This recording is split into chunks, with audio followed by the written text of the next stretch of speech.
And I know Chuck, because we work with him, I've done a lot with him, but like when he called, like I didn't think I wanted to think it was a joke at first. Like, why are you like, this is like, who put you up to this?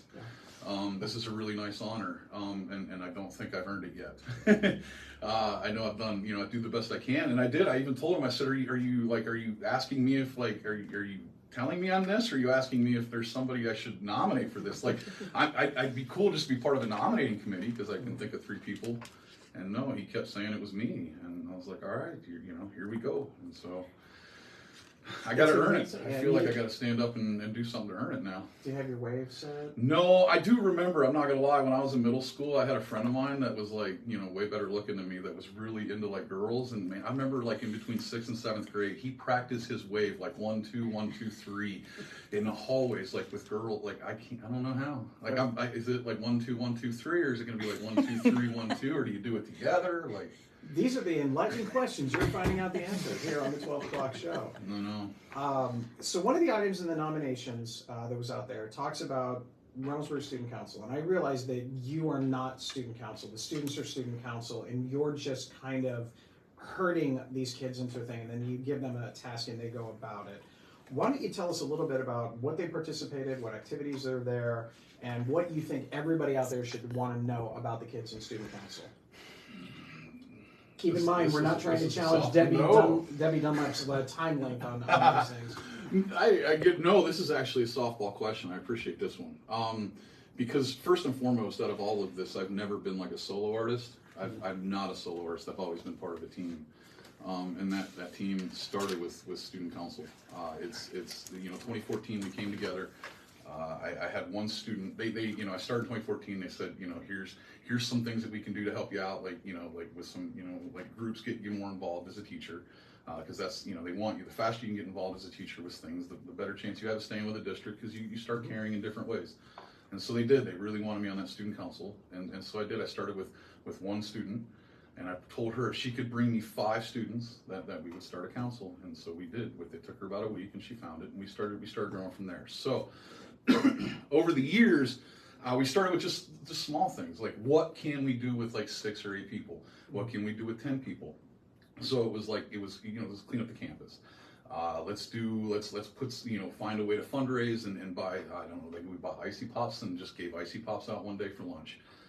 Anything that we can just little things. And then it became, as time went on, and I did more, because you got to think I was new to the district, my first year teaching. I got to know people like yourself and some other people that were open, and I was able to expand some things, and that led to learning, meeting people like in the city, meeting people in our, the RCA, people that actually do things, the people that actually do things in the community.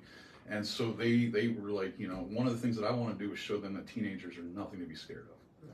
That is the big thing as a teacher, is show the community that teenagers are nothing to be scared of. That they want to help. They have a desire to help, to be out there. So I would reach out and be like, what do you need? And then we would go out and we would find these students and find these members. And then as I started doing some of the trainings and teaching and education and stuff, I would learn different, I did a lot of leadership trainings and stuff, and I took those programs and I said, if we're going to do this council, we're going to build it, let's focus on leadership. So a few years ago, I did this beautiful thing with why statements. And leadership training, and I took it, and so every year now for the last 6-7 years we start with a leadership training program. You cannot be a full-fledged member unless you go through this leadership thing. It's about 8 hours, man, of training, where we develop why statements, we develop, understanding where you belong, the idea that everybody is a leader. It's not just, you start with the idea, how many leaders do we have in the room, and you always get like 1 or 2 kids. And then by the end, you're like, everybody realizes they're a leader, because leadership is different ways, and where do you fit? And you can be a leader in this situation and not in this situation. Whereas, and so as that has gone on, the kids, you say like, I put them on a task. I don't. The last 4 or 5 years, I have done nothing. Like, they literally come to me and they go, this is what we have. Now I have connections with a few people that reach out to me. But the first thing I do when you reach out to me and say, hey man, I need X amount of people, is I've got a group me that goes to our leadership coordination, and they put together a chart of kids and they put it out on Remind and they send it out to everybody, and then I literally click a button and there's people signed up. I copy and paste that and I send it to you guys, and I look like a hero. This is what I collected for you. But in reality, I texted one person and they that system is in place now and has been in place, and that's from the work of students. That ain't me. You know, they were the ones that because I'm not very good at keeping organization of stuff. Like, students have come in, the members have come in and been like, okay, we're going to line this up, this up, this up, this up. Have you heard about this app? Have you heard about this app? We can do this with this. We can do this with this. To the point where, yeah, I get an email, I copy it in here, I send it out, man, and all of a sudden, within a few minutes later, I get another email with a list of names, and I send that out to you guys. Yeah. And that's the joy of this. Well, it's giving them the opportunity to learn and to express those leadership skills, which is huge. Now, you're also involved in Special Olympics, so tell us about that, because I know you got a big weekend coming up for this. That's near and dear to my heart. I have a daughter who's a Special Olympian, and I didn't, you know, you hear these organizations and stuff like that that are out there, and that's the joy of this. And then you don't pay attention until you actually have to be a part of it, until you're a member of that community. Special Olympics was one of those. Like, yes, everybody loves Special Olympics, but what do you truly know about Special Olympics? How much energy, how much time, other than maybe, you know, seeing somebody giving a couple of bucks, or a commercial on TV. You know what I'm saying? So when I got into it, I had a daughter who was a Special Olympian, like I said, and prior to Special Olympics, she stuck to herself. She was introverted. She, you know, struggled to make friends. You know, you saw it, and then like I saw this introvert, and she is introverted to an extent, but all of a sudden, like she got around in swimming. It's something that she liked to swim, but like she wouldn't swim. And next thing you know, she's like swimming laps, and she's trying hard, and she's building these relationships with kids that are like her, and they're laughing and giggling and having a good time. She wants to go to sleepovers, and she wants to do these things that she wasn't doing before, because, you know, and like, I want to figure this out, and I want to figure this out, and so when you see that, it's hard not to want to get in that. And as a teacher, I noticed in Reynoldsburg, we had a Special Olympic program for the school, and then we had one for the city, and it was two separate programs. And I did everything I could because of the school program. I was in Livingston when I started there, and so we started with the basketball games. I was one of the first teachers because when I first started, the basketball games were just the kids by themselves. There was no fans. And like the teachers that were running the program at that point didn't want fans, and so they ended up, you know, doing other things. They moved on to other positions, and as soon as they did, and we had new teachers in there, before they even had a chance to think about or learn the old ways, I was like, "Hey, I'm bringing my kids down to watch your kids play basketball today." Yeah. And I'll never forget that first game. I made a huge, like, as we were walking down the hallway, it was like 3 days before the end of like Christmas break, so it wasn't like it was a lot of things happening. But we were like, you know, I was just gather up crowds, and next thing you know, their kids were like, "What are we doing?" And we filled those whole thing, and that was, you know, 6-7 years ago. And from there, I immediately was like, took the student council kids and said, from here on out, we're attaching ourselves to Special Olympics. And so my student council kids were Special Olympians all year round. They're in and out of the classroom all the time. Any kind of there's an event, anything that we do, we've helped them put on proms before. Any time that they need a check for anything, we go out and we fundraise for them. And then so a couple of years ago, the person that was running the city program had to retire, and they had it for a long time. They did a really good job. People like Bob Martin and his family was involved in this. Like, it goes way back. So I was like, we saw a hole, and I talked to Tara Aliotto, who is one of the most amazing people in Reynoldsburg, the most biggest heart ever. And I said, look, if you do this, you know, we'll help. And so we talked for about a year, and we were like, look, we need one more person. And Jen Welday stepped up, came out of like nowhere one day. It was like, "Hey Joe, what about this?" And I'm like, "I got me and Tara." She's like, "You already got Tara?" And I'm like, "Yes, of course I already got Tara." And then it was like the three of us, and we were chatting, like, we need one more person. One more would make a table.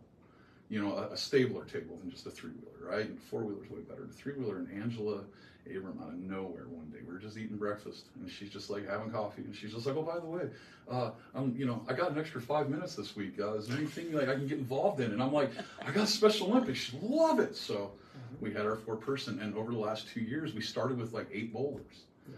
Now our bowling team was like, we had like 32 kids bowling in October. And then so we, you know, slowly, but now this weekend is summer games. We're taking our first group of kids to summer games.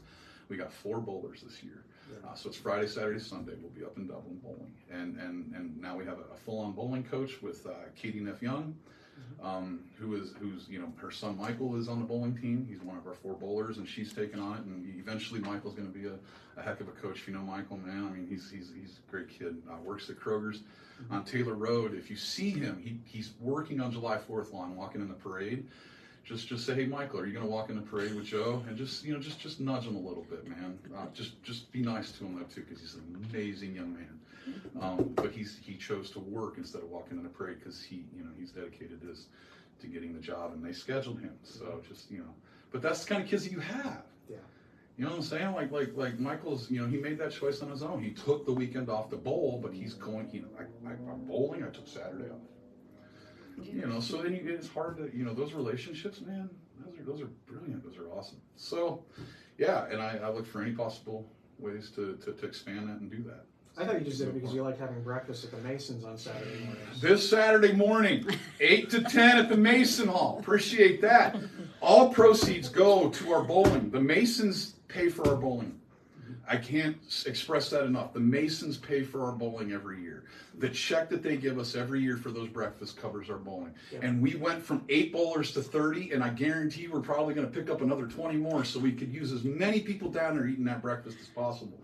It's amazing. Too. It's worth it. It is. It is a really good thing. It's a great cause. It's a great environment. It's just right in Old Town. We've had a crew going there for a number of years. I think our first one was pre-COVID. It was it was like 2 months before COVID hit, man. Was our first one, and we had to, it was one of our, we kept that group chat alive, breakfast group chat, all the way through COVID, which we were at breakfast today. And that's, we're still with it. Now, you mentioned that you're a teacher, and you're enjoying your summer vacation, obviously. So what do you teach, and what's it like being a teacher in today's world? There's no greater job in the world. There isn't. I say that because I did 10 to 15 years. I'm very open with roofing, siding, windows, and gutters. And honestly, if you're that's real labor. That's real work. People that do the construction thing. You know what I'm saying? Since I've teaching is where it's at. I wake up every day. My feet hit the ground, and when they point towards the school, it's on. I haven't, they say do what you love and you haven't worked a day. I haven't worked a day in 10 years. I just finished 10 years in Reynoldsburg this year. It was the end of a decade. I haven't worked a day in 10 years. It doesn't mean that I'm not exhausted. It doesn't mean that it doesn't hurt, but the actual, the love is there. And when that is there, it's amazing. Being a teacher, hanging out with students, watching them do some of the most amazing things in the world. I was we were just talking about Juneteenth, a few minutes ago before this went on, and I brought in, I brought you in the classroom. I brought in, Meredith Lawson Rowe in the classroom. I bring in, some people around Reynoldsburg in the classroom, and I was with Meredith no, it wasn't Meredith. I was with Meredith. It was during Pride, and I had a couple students that I was with, and and Meredith was, she just had on like a Meredith shirt, but she wasn't like out there campaigning. She was just trying to kind of just hang out and just be Meredith. And the kids were just like, I was walking, I was like, that's Meredith, right? That's Miss Rowe, right? She's running for Congress or something, right? Like she's, and I was like, yes, that's, and that's the kind of opportunities that you get, like those, and then they walk up and they say, hi, and you realize that you're bridging that gap. Yeah. And that's what it's about. I taught American history for years. I switched over now to, I got out of it after 8 years. I moved on to criminology. I do a sociology course, and I do like now I got constitutional law this year that I'm looking forward to. But the idea is I teach now with the idea everything has to do with, look, I don't want to leave Franklin County because I want the kids to understand and see it in real life and how does this actually impact our community. But it is tough. I mean, it's extremely hard, man, because that education has its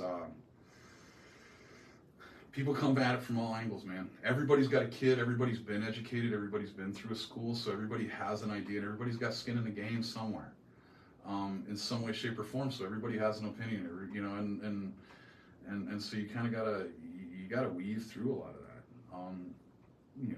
The thing that you gotta remember though is at the end of the day, you just shut your door and you teach those kids. Yep. And you work with those kids and you make those kids amazing.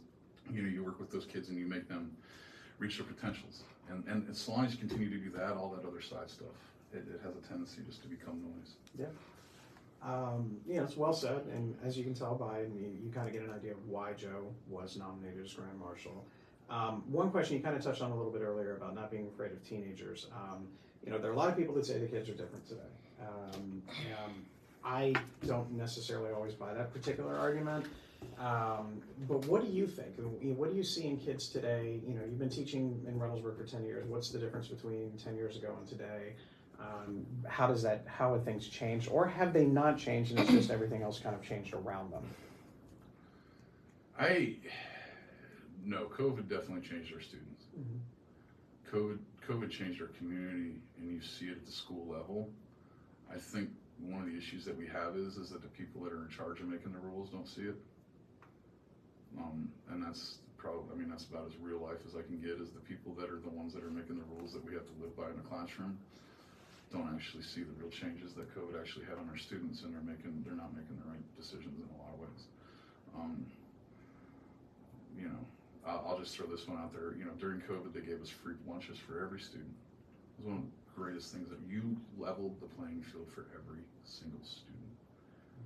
I thought for sure, like, finally, like that one move, not one student had to worry about typing in a number and having somebody see something, because everybody had the same thing come up on the computer. Everybody typed the same number. Everybody had the same scenario. And you know what I'm saying? And that after 2 years, they took that away. Yeah. You know, and it's like, you didn't, like obviously you weren't in the rooms. You didn't see what that did. You didn't see how that leveled the playing field and gave my students an opportunity to do something else, to worry about something else, to think about something else. Because if you did, you'd do whatever you can in order to make that happen. And that's the real issue. It's not the kids, man. It's not the kids. It's the people that make. We are 3 to 4 people removed from the students by the time the decisions and the money decisions happen. And as the years go on, the people that are making those decisions are talking less and less to teachers and students. Yeah. They're just making them on their own. And so we're getting this, you know, these. And I'm sorry, you've been through education processes. We've all been there. We have these ideas of what it's supposed to look like. And when you sit in education classes, man, they teach you what it's supposed to look like. If you do this, this is going to happen. That's wonderful. Our whole, you know, but that's not reality. And the first thing you realize when you walk into a classroom is yeah, there are some things that really truly work. You stand in front of the classroom, you put your hand on your hip, and you stay quiet. Eventually, the room's going to go quiet. All right, but you know, telling me that somehow or another, just saying, you know, cell phones aren't going to be allowed in the classroom, and oh, by the way, that's it, we just write it down, like that's going to solve the problem. Guess what, dude? I'm going to have a cell phone out every day in my room every minute, because my kids use them for research, you know. And this is the kind of thing where, like, they just think like a blanket ban on cell phones is going to work on anything. Like, no, that's not. First off, like, you know, it doesn't help, because how much of it is research? How many kids have you know, these issues with where they got to wear headphones, man, for whatever reason, just a little bit of music in the ears, man, to make the day go. You know me, man. I got headphones in 24 hours a day. I just took them out 30 seconds before it went on air. You know, I'm one of those people. And so if you put this blanket band across, like, that's it, we just solved the problem. No, you created 30 more, and you put no money towards it either. Yeah. Which means now, like, okay, so we have some really creative teachers out there that are going to come up with ways to get cell phones out of the room. And they're going to do things like build these massive boxes and these lock boxes. Where do you think that money's coming from? It didn't come from the people that made the laws. But those people that made the laws now are going to run around and go, look at what we got, look at what these teachers are doing, look at how great they're doing. I passed that law. And you're like, that teacher is not doing that. It's doing it because they're surviving your law, not because your law did anything. And that's the kind of thing. So it's not the kids, man. It's the people that, the kids are amazing, dude. You give a kid 5 minutes to think he can change the world. Give him hope for 5 minutes, man, and you will see all the problems and all the issues go away. Yeah. You will see them become determined. You will. I mean, I've taken kids that, you know, they spend half their time on suspension, and it's like, I was one of those kids. I'm not gonna lie. I failed 9th grade and failed 10th grade, right? I'm very open about it. My 10th grade year, I passed 2 classes. I passed an accounting class because I loved accounting. And I passed a law and society class because she said the top 15 kids in that class were the top 30 kids out of like 3 or 4 classes she was teaching. The top 30 got to go to Orient State Prison and got to do a tour of the prison. And I got an A both quarters because I wanted to go on that prison tour. I wanted to know what it was like inside that prison. I wanted to see something that most people aren't going to see. And man, I failed and wouldn't go to any other class, but man, I got an A in that class and I was on that prison tour because I had hoped to see something. And that I can promise you that tour changed my life more than anything else ever did. Yeah. You know what I'm saying? I went, junior year, got straight A's. Senior year, I graduated 3 months early. And then 15 years later, I'm in the classroom. But that's what it is. Like, you made a connection with me. There was a connection made on a level that needed to be made, and it was made by a teacher. Yep. That no administrator called the prison. It was the teacher that set that up. It was the teacher that put that together. It was the teacher that figured out how to fund that. Teachers are problem solvers, and they are the ones that do it, and you do it for the kids because that's what it is. And I agree with you. So I pretty much guessed what you think the best part about being a teacher is, but then we'll go to the really tough question. Do you have a special bandana picked out for next week? God, for the no. parade? I mean, are we going, you got to figure like red, white, and blue, little patriotism, things like that. You realize how hard I don't work at trying to look this bad? Yeah. You know what I'm saying? Like, I am that guy. Like, we all, let's just be honest, man. We all got that pile of clothes. Mine, my pile, I literally finally, like, I don't know, about 6 months ago, put a blanket under my pile of clothes so they don't actually, like, melt into the carpet, right? Like, because it's been so long.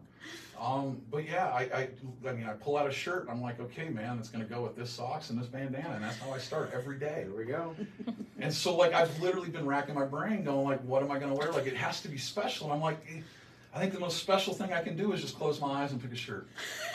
So we all have to see how this ends up. And my closet, man. I mean, I have shirts that are, school shirts. I have shirts that are city shirts, and I have shirts that I wear when I'm on vacation. Yep. So they're all in the same pile. So this could be fun, man. It could indeed. The first Grand Marshal will maybe make it all the way through the parade, maybe not. We'll see. Well, we appreciate you coming in. Do we have any questions from the audience or anything like that? Because I may have hinted around to one of your children that this was their opportunity to ask you a question. Right. So far, apparently hasn't happened. But if you have a few minutes to stick around, just to kind of go through some other things. So obviously, usually I come up and we talk about the next thing with the schools. So if you weren't paying attention last week, Reynoldsburg City Schools did put in an official request to get information for a potential levy that they plan on putting on the ballot this November. That's all I got. I got nothing else yet. I'm sure we'll see lots of information over the coming months, but it will probably be on the, if the board approves, it'll probably be on the ballot in November.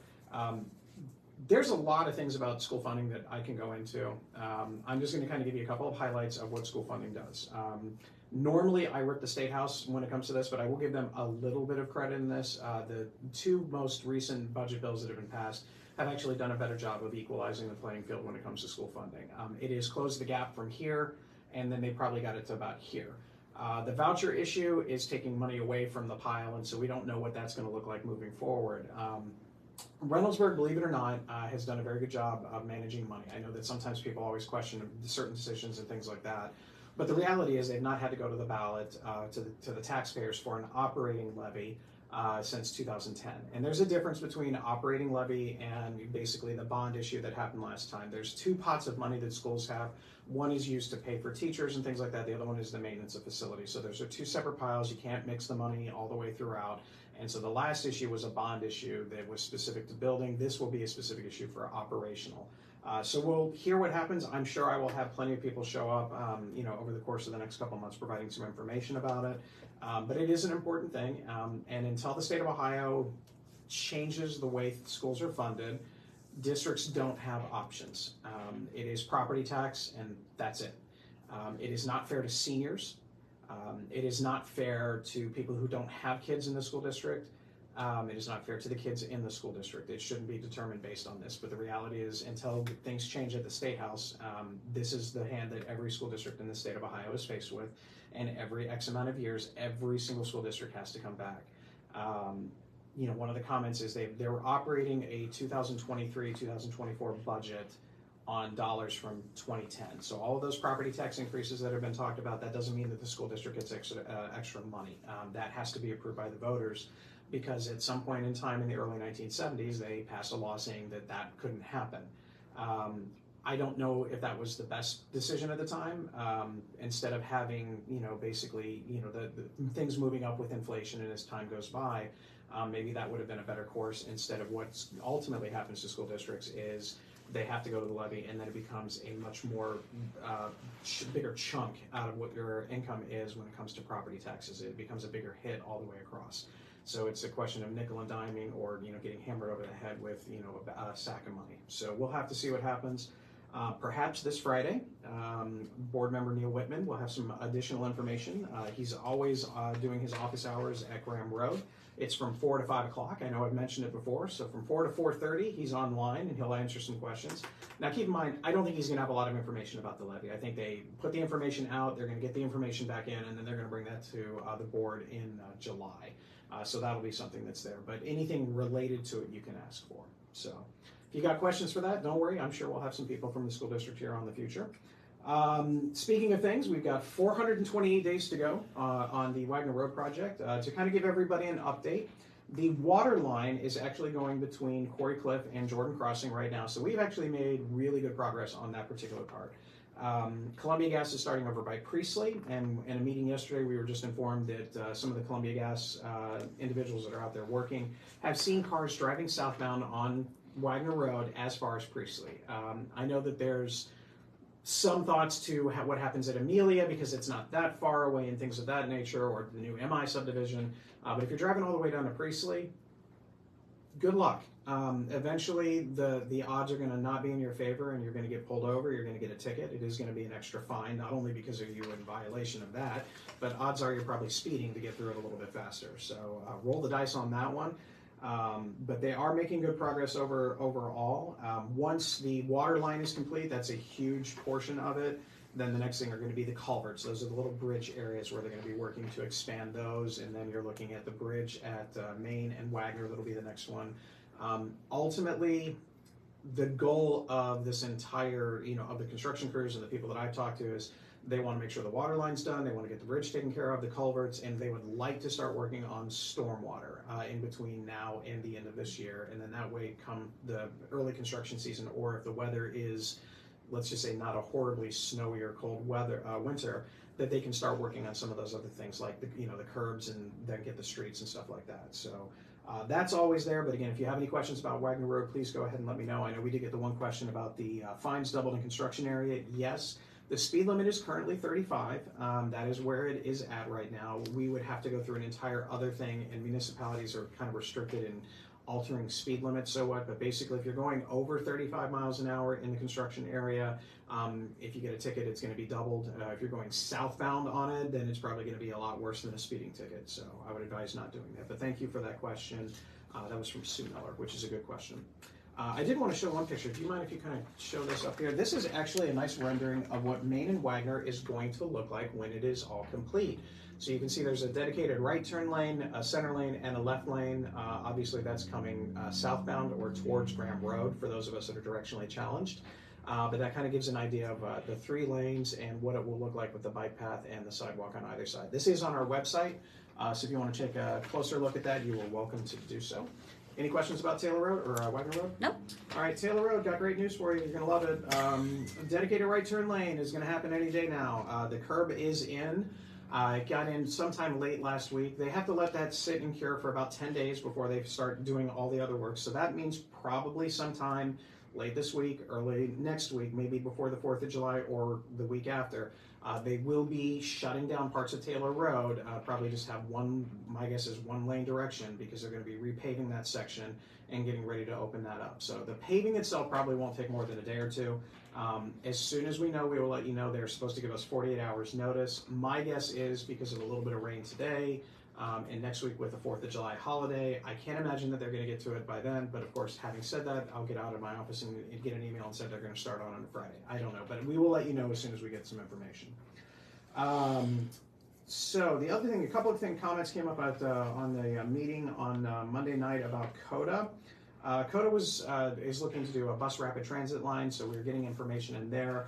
This is a CODA project that Reynoldsburg is looking at because ultimately, if it is passed by the ballot in November, we're going to have to figure out how to make it all work. So that's what we're doing through. So as soon as we have more information to show community members and things like that, other than what we've already shared, trust me, we will do so. I do want to throw a big shout out to a couple of things. We've got 2 blood drives coming up. Are you a blood donor, Joe? Do you do that? I have in the past. I do it when we with the students. With the students. Yeah. So I save it for that. Yeah, we try to, we have it here. So there's actually two. There's one at the Reynoldsburg Police Department next week, and then on July 8th, there's another one. This is actually the Battle of the Badges. It's going to kind of try and pump up some things. So they're going to have people that are representing Truro Township, and then they're going to be people representing RPD, and they're going to have a little bit of a battle. Ohio State and Michigan does this all the time, before the big game and stuff like that. So if you want to come out, it's July 8th at the Reynoldsburg Community Church from 10 a.m. to 4 p.m. You can probably log on and register now. It is a huge thing. I try and donate every so often, every time that I can, because most people in my family have a thing about needles. They're not big fans of them.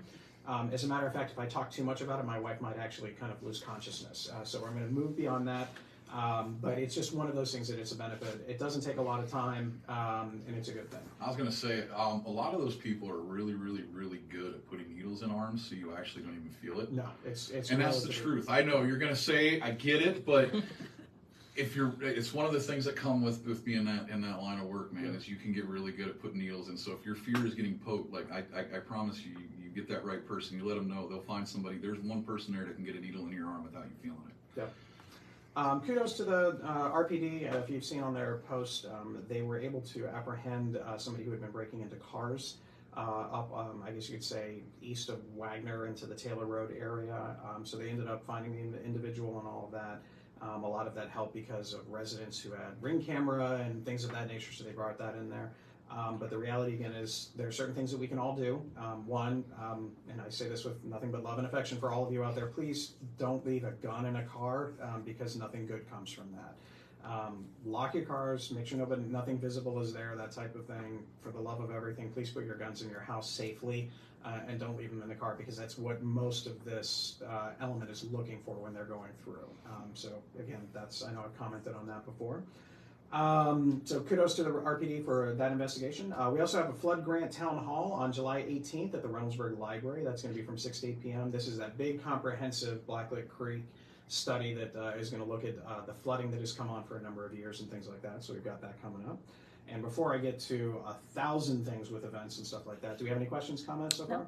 All right. So we got a couple of cool things coming up.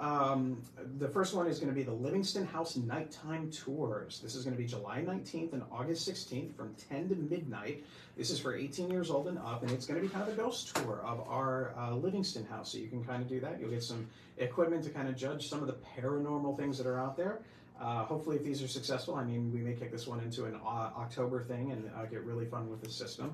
I would not be surprised if I got my Ghostbusters costume and just went there just for fun one of these days, but we'll see.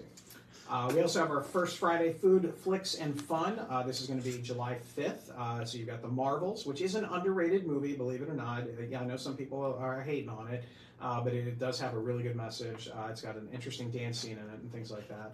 We also have musical guest Eric Chin. Paint and Sip mini canvas on Saturday, July 28th from 1 to 3 at Eastside Brewing. And this is a fun one, Wacky Olympics. I know they did something very similar to this last year, Wacky Olympics, where you get an adult and a child, and they actually compete for the gold for activities related to the Olympics, because we know the Olympics are going to be starting in the not too distant future. And that'll be at the Reynoldsburg Community Church. And again, all of these things are on the Parks and Recs page, and you can go ahead and register and get through there. We also have the Better Babysitters Club, Thursday, July 16th and Thursday, July 18th. It's 12 to 4 at the Livingston House, not during the scary times. But you'll get training in first aid, CPR, job marketing, about how do you advertise that you can be a babysitter, age-appropriate activities for the kids and things like that is good. On the sports side of things, we've got the Junior Golf Academy starting in July 24th at Swing Space Golf, and it's going to be from 6 to 7 every so often in that, but check that out. That's from ages 6 to 10 years old. So Parks and Recreation have a lot of things going on with that, so go ahead and check those types of things out. We also have a really cool thing. A good friend of ours, organization that works with the city, the Lions Club, is doing a really cool thing that I saw. They are going to actually do a drop-off in donations for pet supplies. So it's going to be at Civic Park this weekend from 10 to 11, and it's going to be all sorts of things. Can you bring in kitten chow, cat toys, catnip, scratch pads? Honestly, just get a box for a cat, and I think that's going to be a pretty cool thing in general. Usually when we do that, we just call it cat in a box. It's kind of fun. Peanut butter for dogs, some collars, things like that. All of that stuff would be there. It's with the CHA Animal Shelter, Franklin County Shelter, and things like that. So go ahead and check that out. Thanks again to the Lions Club. You know, we talk about groups that do stuff. You know, there's a lot of them out there, and they're always looking for people to get more involved. So if you want to, maybe this would be an opportunity to go and drop off a bag of cat food and then say, hey, what else can you use me for? That type of thing. I think that's the fun part is that you realize, I mean, an hour. I mean, people think it takes a lot to get involved with these organizations and everything like that, but I mean, an hour. An hour, if you can just donate an hour of your time, and remember that time is the great equalizer. Yeah. An hour to you is the same as an hour to me. You know, and that's the cool thing. And by giving an hour, it means so much. It really, really does. It does.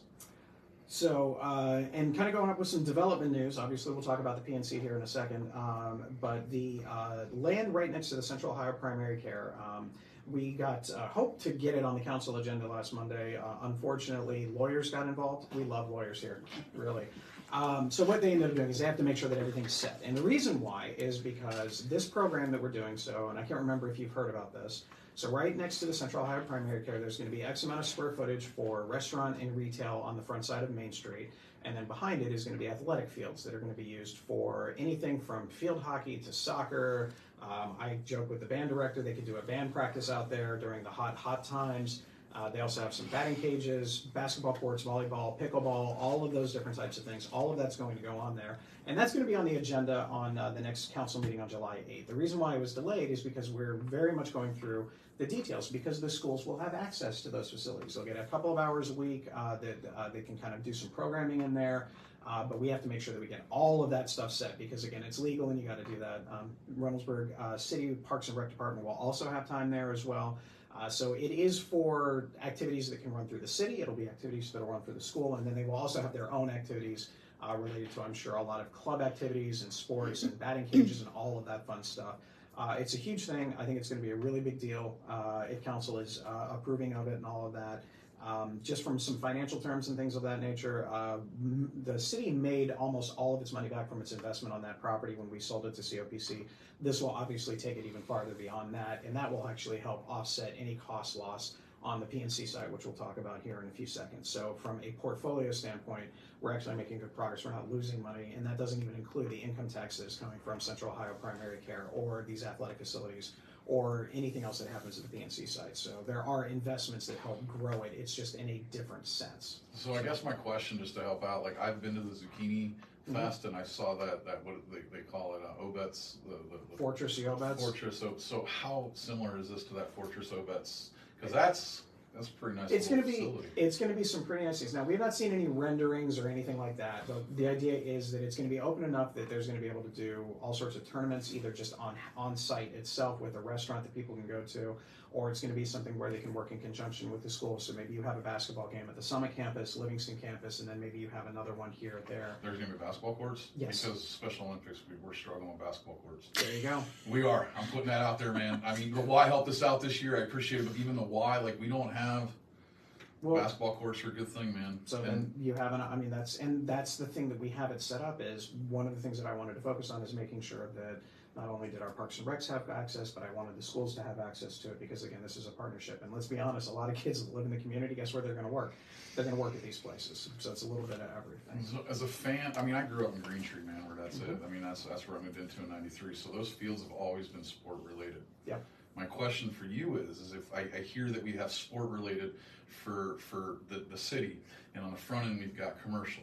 How do we ensure that we get both and they don't stop one before the other? Because that's my big fear is they promise this, they get theirs, and then they go, oh, then we're done. Sorry about yours. And as somebody who runs programs in the school, you're going to get me excited, and I don't want to see a developer just go, sorry about yours. One of the things about this deal, the way that it's being structured, is actually we have some incentives for everything to happen at the same time. And the reason why is athletic fields are great, but if you don't have anywhere for them to go and grab a bite to eat in between, then it's not there. And you can't, not to say that we won't support whatever restaurant is going there, but the idea would be that if you're at those athletic facilities, and let's say that you maybe are tired of watching practice for the 18th time in the last month or something like that, and maybe kids are over here, and then parents can go and grab something to eat, or if they have younger siblings, you can do that as well. And so it actually is a complementary thing, because the reality is, from an economies of scale point, if they're going to do work on one, it's better for them to do work on the other, and the contract is situated in such a way that provides incentives to do so. And that's the whole purpose of it. So we won't know when construction will start. Obviously, it goes through this process. The idea would be that I would love it if we could get it open before, let's say, I would say the 25-26 school year, 26-27, somewhere around in that type of thing, because it's going to take some time to build. So, any questions so far on any of that? No. All right. As far as the PNC goes, I've said a lot about things about that. I did want to kind of go through a few things. The process by which we used to kind of, I guess you could say, market that particular site. Believe it or not, it's not like a residential home. Residential home, you're going to put a sign in your yard for sale. For a lot of properties in general, that's not how it's. You'd actually be surprised of how many properties are for sale in Reynoldsburg in the world of commercial that you're not going to find on your typical listings, and they're not going to have a sign in front of it. There's very specific things that realtors have access to for commercial realty and things like that. So what we ended up doing about a year and a half ago is we put out what is called an RFP. It's a request for proposals. So we sent it out there, provided information on the site, what it looks like, what our zoning code would allow there, things of that nature. And we got 0 responses. And that is because of the fact that the people who wanted to build there wanted very specific things that we were not willing to do. We met with a number of developers. We talked about what would go there, kind of coalesced around the idea that there would be some sort of restaurant retail component on the first floor and then probably apartments up above. But most of the developers that we talked to, our next best unofficial offer was that we would give the land away for $0. We would put a tax abatement on it for 15 years, and then they would put market rate apartment housing in there, which could be anywhere from $1,800 plus, given the style of what they were looking for. And that wasn't what I was interested in. Could we do it? Possibly. That's not going to be an issue, but I feel that if there's a need for affordable housing in Reynoldsburg and in Central Ohio, which there is, I would rather get a little bit of return on our investment, still have an opportunity to earn the income tax with it, and at the same time provide a service of that housing that is open for everybody.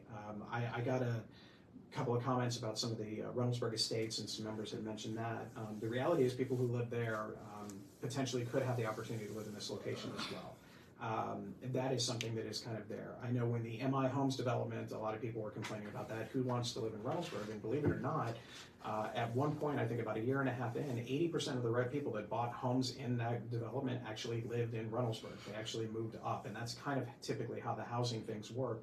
So I would not be surprised if a decent amount of people who already currently live in Reynoldsburg will find an opportunity to live in that location, whether they are first-year teachers, nurses, if they're limited income, if they're senior citizens, any of those different types of things. I am also very much, I am not buying that it's going to be a criminal cesspool. I don't buy that. That's not what is there. They have very strict regulations. They do background checks. They do all those other things. And the idea that equating poverty to crime, yeah, it's prevalent. I'm not going to deny that. But just because you're poor doesn't mean you're going to commit crimes. And that's part of the idea. We have to start moving away from this idea that concentrating poor in one particular area and hiding it from everyone else is actually what is in the best needs of society. We've been doing that for 50 years, and it hasn't worked.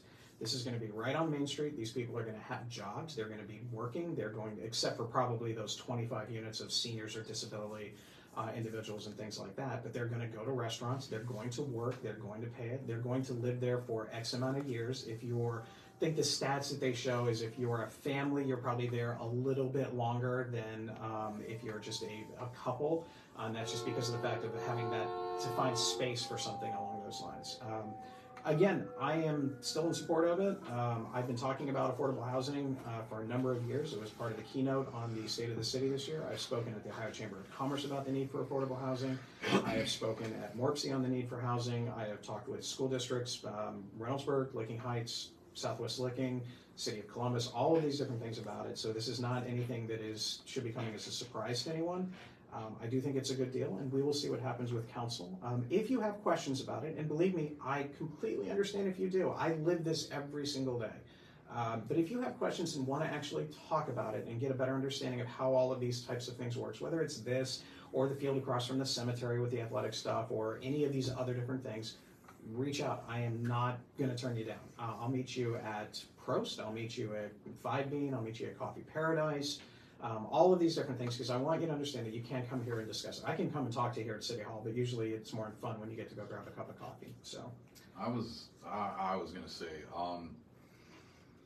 you'd be surprised at how many students and how many members of student council live in this city that is because of the little bit of affordable housing that we have. And they're here and they're amazing members and they do amazing work. And so, I see it because you get to know the families, you get to know the people and you trust me, there's people out there that are doing amazing work in this community that are listening to you say that they don't belong in affordable housing, that they wouldn't be in this community without it. Yeah. I'll even throw it out there, man. There was, when my rebuild, I ended up in affordable housing. I had a daughter, man. I was a single parent with a daughter trying to find a decent place to step up. I got caught up in the housing crisis of 2000s, the early 2000s, and I ended up at a little studio apartment, and my next step from the studio, with trying to raise a daughter, and the next step up was a little 2-bedroom that was affordable housing. And I can promise you, man, that was the best year of my life, man. The people that lived there were amazing. There was no issues. It literally is. It comes down to the people that run the property. You get good people that run the property, that find good people to live in the property. That's the goal, man. That's the goal. And we have good people in Reynoldsburg, man. We really do. What I'm saying? And that area right over here, that's going to be awesome because, I just bought a house right behind Prost. This is in my backyard. And the one thing I'm looking forward to is people with a few more dollars, because it's going to maybe that 4th and goal. Let's get that open back up again. Yeah. You know what I'm saying? If we're going to build an area, if we're going to build in Old Reynoldsburg, man, we need people that live in Old Reynoldsburg that walk up and down those streets, that see it. I love Boston. I talk about it all the time. It's my favorite city in America. But that's what I call this, is my little piece of Boston right over here. But you need people in that area, man. And you know what? These are, you take a look at the numbers, man. A first-year teacher in Reynoldsburg on a bachelor's degree is $48,000, $49,000. That's who's moving in those places. Yes. I've got 3 or 4 first-year teachers, and me, one of my things with teaching is you should try to live in a community. I want as many teachers that teach in Reynoldsburg living in Reynoldsburg. So I've got these young I love 1st and 2nd year teachers too. I hire 1st and 2nd year teachers all the time, and I'd love nothing more than to bring them in and be like, look, man, we got a place for you to stay right here in Reynoldsburg. Yeah. You know what I'm saying? You get to know your kids, you get to shop, you get to see them, you get to be a part of it. There's nothing better than being in a grocery store and seeing your students and they just act so scared. Like, oh, you have a life out. How is this happening? It is. There's absolutely nothing better than that. It is, man. It is, But that's the joy of it, man, is getting students to understand that you just don't crawl into a closet at the end of the day and just close the... If you guys remember go look it up if you don't, but the beginning of, that Aerosmith video, where they pull them out of the boxes and they set them up to go on stage, like, we're not that. No. Well, again, if you have any questions about it, please feel free and reach out. We do have some big events next week, fireworks, so just keep that in mind. It's going to be on the 4th, or on the 3rd. Gates open at 6 o'clock. We're going to keep them open until probably about 8:30ish, give or take a little bit of time. But you'll be able to park there. Please know that if you get there early and you're in that lineup, I have been known to walk up and down that path and pass out a couple of different parking passes to get you in with somewhere where the employees sit, as far as the parking passes. So keep that in mind out there. I'm always looking for crowds, and I want crowds with lots of kids in the car. If they have a lot of red, white, and blue and decorative stuff, things like that, that's always fun too. But that's a good thing. The parade the next day is going to be a good kickoff as well. I know we are all working feverishly here at City Hall with our decorations for our floats, but we're looking forward to that. But we've also got some other things coming up before that. We have our market off Main, which again, I know I was on vacation last week and I'm not supposed to look at social media, but we knew that wasn't happening. One of the comments that was on there was actually very complimentary to everybody at the markets off Main, because it was apparently a miserably hot day. But it was a very nice compliment, because they said how wonderful the staff was, how the vendors were doing, and everybody was really nice, and everybody kind of understood that they're all in it together. And it was one of the few things that I sent to Jennifer while I was on vacation, because again, those positive comments kind of give a little bit of a pep in the step, especially when you're melting. So we got that coming up this week, but we got some cool things in here. First of all, it's going to be yoga. So we're going to have some yoga. We also have chalk art on the walkway path in there, and so there'll be some things like that, so some actual artistic work. One of the vendors that'll be here this time is Ohio City Pasta, which actually fits because you can get some pasta there, but then if you want pasta immediately, Impasta's food truck is going to be there as well. So you've got, apparently this is the pasta themed thing, which is glad it's not 95 degrees like last week on the pasta. So come ahead and check that out. We also have the former Reynoldsburg Raider, Rosie Nix, and professional football players having his camp this weekend on the 29th from 10 to 2 at the Livingston campus. People from ages 6 to 16 are eligible to kind of participate in that one. As far as the Tomato Festival goes, reserved seating is going to be available on Wednesday, July 10th after the 12 o'clock show. So depending on who my guest is that week, once we're done, everybody will run to their computers and send their emails in and things like that to go ahead and get that. So that's going to be a lot of fun for all of us here. But we also are going to be looking for volunteer opportunities. So if you're wanting to come in and just help out at the Tomato Festival, we always enjoy it when somebody comes out and just, we'll give you a trash picker, and that's awesome. If you want to help at the volunteer tent, if you want to kind of stand by one of the gates, if you want to just come in and help set things up or tear things down on the Sunday afterwards, those are always fun things. And if you're a big fan of t-shirts, you'll get one, trust me. It'll be there, and it'll be a nice volunteer t-shirt, which is good. So keep an eye out for that. We're probably going to have that sign up out there next week. We also have something kind of cool, and I don't know if you've seen this, Joe, yet. Celebration USA 2050. This is the 250th birthday of the United States is in 2026, and we are really working hard right now already to kind of get some cool things set up for it. So one thing that came up that might be interesting that's coming around is a drone show where you have the drones and they do all of their lighted kind of designs and things of that nature. So we may be looking at something like that if people are interested in it, because they have a couple of things out there where they actually can have that involved with the actual fireworks program itself. I feel like I've seen that in a Spider-Man movie. You might have. I'm a little scared. Can we get Spider-Man to be here when it happens? AI is going to take care of everything anyway. So yeah. But again, if you're interested in joining in that committee, please go ahead and join in. Send an email to my assistant Jessica. She's kind of leading that one up on that one. So she's. Dude, that sounds cool. It does. It does. It's kind of interesting. So we're already working ahead. It's nice that some of the fireworks companies that we've talked to, they're like, oh, you're the first city that's actually started looking ahead. So we're dealing with that one. Originally, we were going to have State Senator Herschel Craig, but he's busy at the State House as they're apparently passing anywhere from 30 to 50 different laws today. I don't know what it is that's going on. Some of it might be related to property taxes. I heard that they did some testimony last week, but I don't know if that's going to go through. But we'll get him back on the show sometime in the fall. But next week, and I realize it's July 3rd, we're going to have the Truro Township Fire Department Assistant Chief, Chase Bryan, is going to be here. And we're going to talk about all the things that you're not supposed to do with fireworks. One great suggestion is don't hold a lit firework in your hand until it explodes. I wanted to say that. Yeah, I know. You would think that would be something that people would be familiar with, but I had a friend. Yeah, we all have a friend. Yeah, there's always somebody out there. But again, especially with as dry as the grass is, and I don't think we're going to get enough rain to change a lot of that, but you obviously want to keep that in mind. And please be respectful of your neighbors. There are specific rules in Reynoldsburg. You're going to see those posted over the next couple of days. Fireworks are going to happen. We get that. Fireworks at 2 o'clock in the morning, not necessarily something you need to do.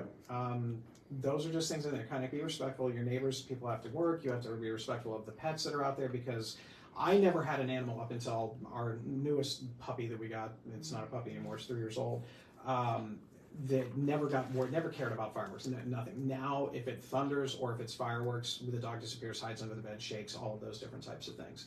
So just again, please be respectful of that.